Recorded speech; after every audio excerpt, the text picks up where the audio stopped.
जटाटवी गलज्जल प्रवाह पावितस्थले कलेवलम्ब्य लम्बितां भुजङ्गतुङ्गमालिकां धमड्डमड्डमड्डमन्निनादवड्डमर्वयं चकार चण्डताण्डवं तनोतु नः शिव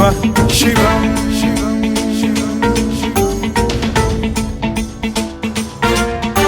जटाकटाह सम्भ्रम भ्रमन्निलिम्ब निर्झरी विलोल वीचि वल्लरी विराजमान मूर्धनि धगद्धगद्धगज्ज्वलल्ललाट पट्ट पावके किशोर चन्द्रशेखरे रतिः प्रतिक्षणं मम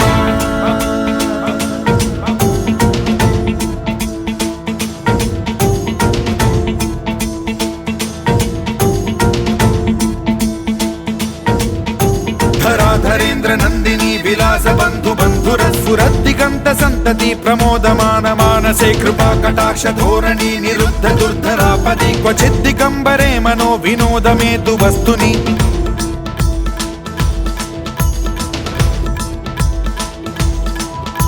जटाभुजंग पिंगल स्फुरत् प्रणामणि प्रभा कदम्ब कुंकुमद्रव प्रलिप्त दिग्वधूमुखे मदान्ध सिन्धुर स्फुरत्वगुत्तरीय मेदुरे मनो विनोदमद्भुतं बिभर्तु भूत भर्तरि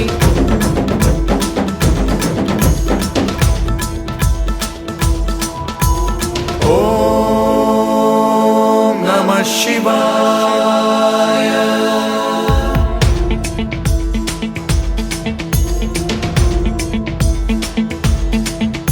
सदा शिवं भजाम्यहं सदा शिवं भजाम्यहम् ॐ नमः शिवाय।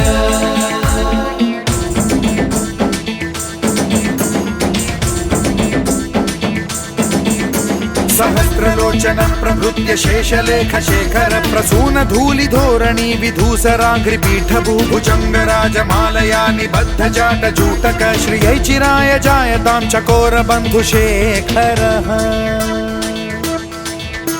ललाट चत्वरज्वल धनञ्जय स्फुलिंग भानिपीत पंचसायकं नमन्निलिम्पनायकं सुधामयूखलेखया विराजमान शेखरं महाकपालि संपदे शिरोजटालमस्तु नः।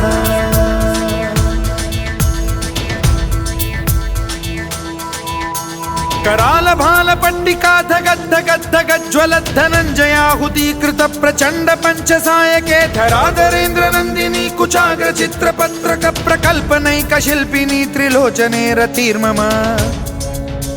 नवीन मेघमण्डली निरुद्ध दुर्धर स्फुर कुहूनि शीथिनी तमः प्रबन्ध बद्ध कन्धरः निलिम्प निर्झरीधरस्तनोतु कृत्ति सिन्धुरः कलानिधान बन्धुरः श्रियं जगद्धुरन्धरः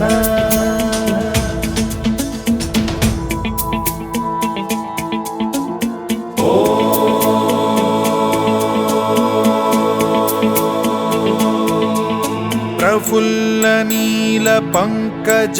प्रपंच कालिम प्रभावलंबि कंठ कंदली रुचि प्रबद्ध कंधरं स्मरच्छिदं पुरच्छिदं भवच्छिदं मखच्छिदं गजच्छिदान्धकच्छिदं तमन्तकच्छिदं भजे अखर्व सर्व मंगला कला कदम्ब मंजरी रस प्रवाह माधुरी विजृंभणा मधुव्रतं स्मरान्तकं पुरान्तकं भवान्तकं मखान्तकं गजान्तकान्धकान्तकं तमन्तकान्तकं भजे